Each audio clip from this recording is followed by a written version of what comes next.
Portões do Agradecimento, livro do Rabino Shalom Arush, Choro e Lamúria. O ponto que mais se destaca em toda a jornada do povo de Israel, na primeira redenção, é o comportamento choroso e lamurioso do povo frente aos sofrimentos da redenção e às dificuldades que o acompanharam. Logo no início, quando Moisés vem para redimir o povo da escravidão do Egito, e durante todos os 40 anos de andança pelo deserto, até a entrada em Israel, o povo se lamuria e chora. É por isso que existe um mandamento positivo na Torá que ordena que nos lembremos diariamente como irritamos a Deus com o nosso choro e nossos lamentos. Desde o primeiro momento da redenção, como está escrito no versículo de onde aprendemos esse mandamento. Recorda-te, não te esqueças, de que irritastes ao Eterno teu Deus no deserto, desde o dia em que saístes da terra do Egito, até chegares a esse lugar, fostes rebeldes contra o Eterno. A ideia central é que o povo de Israel irritou e enfureceu a Deus, e isso ocorreu por um atributo negativo neles, o de chorar e se lamuriar.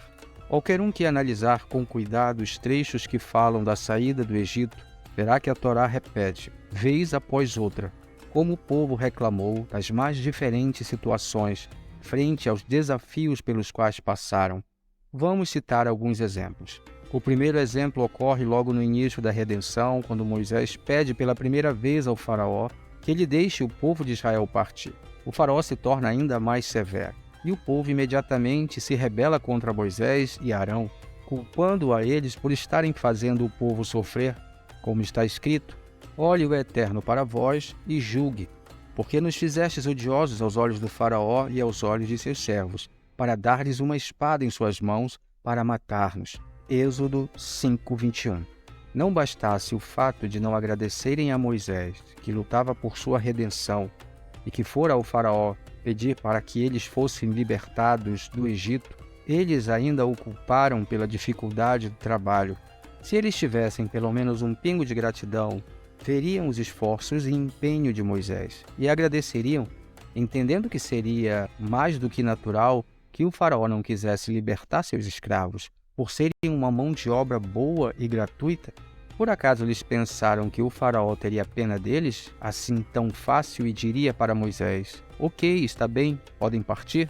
Qualquer pessoa em sã consciência entenderia que o faraó ficaria bravo e intensificaria o trabalho, e que isso é parte do processo de redenção.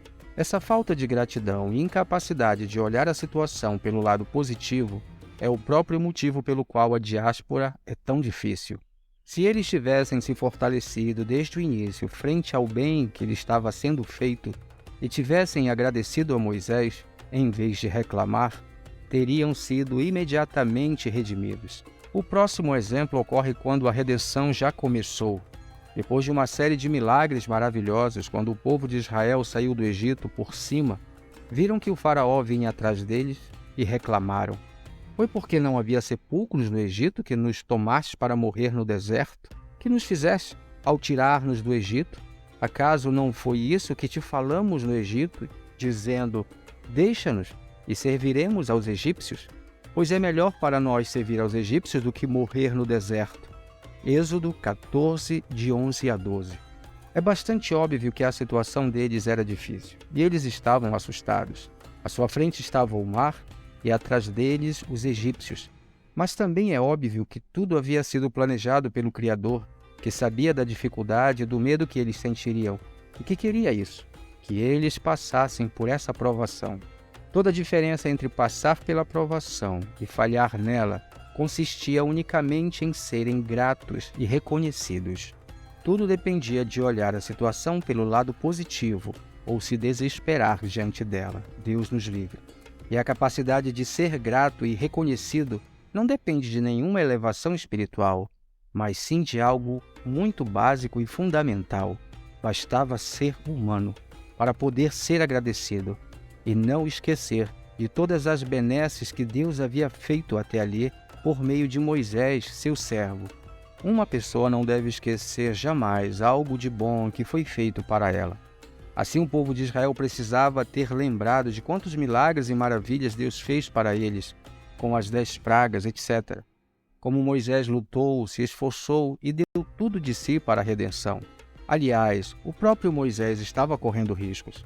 O que eles precisavam ter feito era dizer a Moisés: Moisés, nosso mestre, muito obrigado por tudo que você fez por nós, mas a situação agora está complicada e estamos com muito medo. Nos ajude, nos dê um conselho do que fazer. Mas como eles não disseram isso, apenas reclamaram, temos uma prova de que eles não haviam sequer alcançado o nível mínimo de ser humano. Esse era o seu defeito.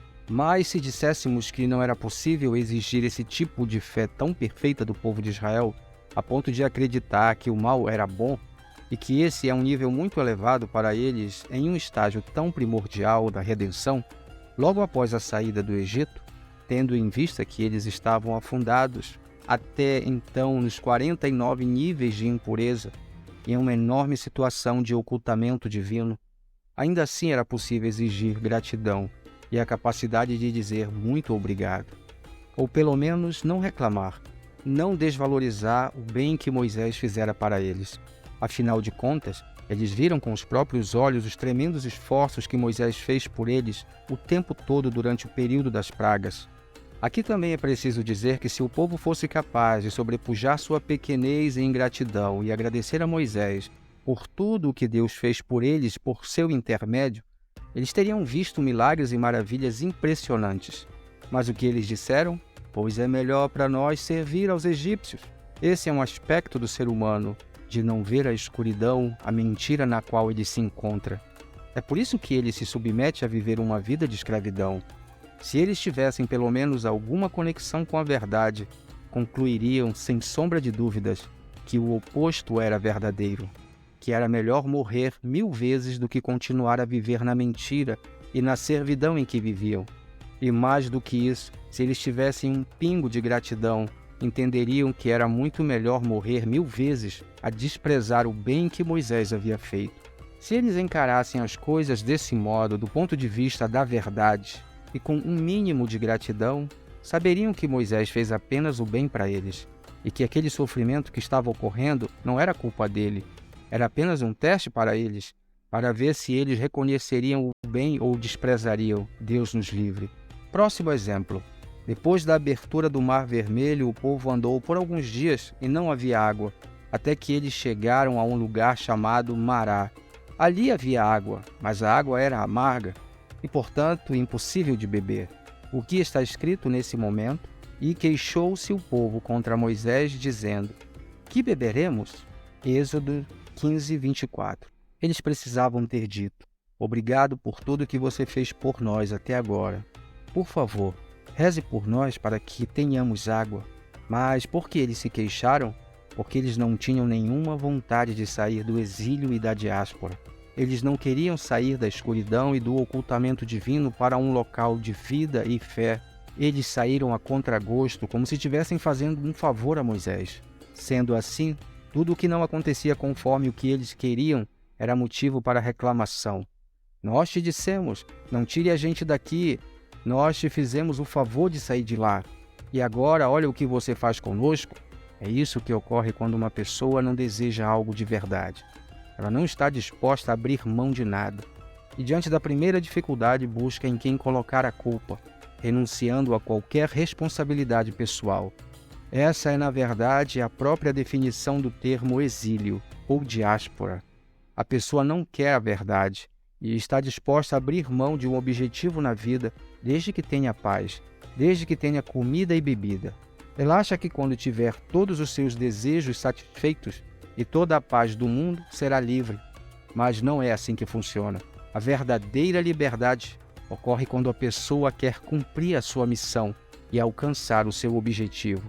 Assim conclui-se que a diáspora é uma vida sem objetivo e a liberdade é uma vida com propósito. Um outro exemplo.